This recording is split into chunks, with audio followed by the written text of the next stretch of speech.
Zee मराठीवरील लोकप्रिय मालिका सनई चौघडेमधील जय खानोलकर म्हणजेच अभिनेता राज हंचनाळे सध्या घराघरामध्ये लोकप्रिय झालाय. मालिकेत तो शर्वरीच्या प्रेमात वेडा जरी असला तरी खऱ्या आयुष्यात तो एका सुंदर हरियाणवी मुलीच्या प्रेमात क्लीन बोर्ड झालाय. मराठमोळा राज आणि हरियाणाची मॉली यांची ही खरीखुरी टू स्टेट्स लव्ह स्टोरी नेमकी कशी सुरू झाली आणि वैयक्तिक आयुष्यात हे दोघे कसे आहेत जाणून घेणार आहोत आजच्या या व्हिडिओमध्ये. सर्वप्रथम बोलूया अभिनेता राज हंचनाळेबद्दल. मूळचा कोल्हापूरचा असणारा राज गेली अनेक वर्ष मराठी कलाविश्वात सक्रिय आहे. कोल्हापुरी बाज आणि फिटनेसची आवड असणाऱ्या राजने आपल्या कष्टाच्या जीवावर अभिनय क्षेत्रात स्वतःचं एक वेगळं स्थान निर्माण केलंय. त्याची साधी राहणी आणि उत्तम अभिनय यामुळे त्याचे लाखो चाहते आहेत.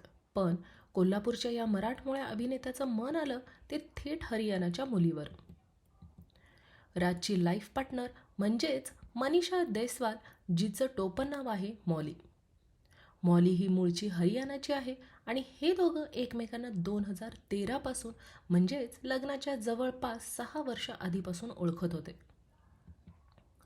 मैत्रीपासून सुरू झालेला हा प्रवास प्रेमात बदलला आणि अखेर 8 डिसेंबर 2019 रोजी या दोघांनी लग्नगाठ बांधली.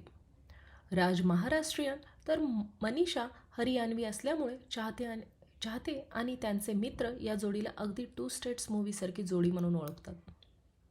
फक्त दिसायला सुंदर नाही तर मॉली एक उत्तम स्केच आर्टिस्ट आणि फोटोग्राफरसुद्धा आहे. ती तिची सुंदर कलाकृती सोशल मीडियावर नेहमी शेअर करत असते. काही दिवसांपूर्वीच मनीषाचा वाढदिवस झाला आणि या खास दिवशी राजने आपल्या बायकोसाठी एक भन्नाट आणि मजेशीर पोस्टसुद्धा लिहिली होती.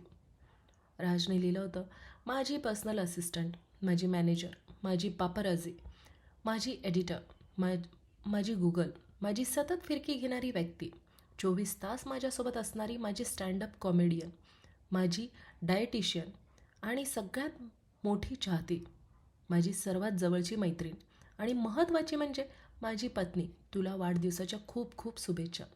राजच्या या पोस्टवरून त्या दोघांमधलं बॉन्डिंग किती भारी आहे याचा अंदाज येतो. सोशल मीडियावर हे दोघं नेहमीच त्यांचे रोमॅन्टिक आणि फनी फोटो शेअर करत असतात, ज्यावर चाहते प्रेमाचा वर्षाव करतात.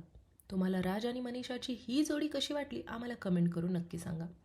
व्हिडिओ आवडला असेल तर लाईक करा, शेअर करा, सबस्क्राईब करा. धन्यवाद.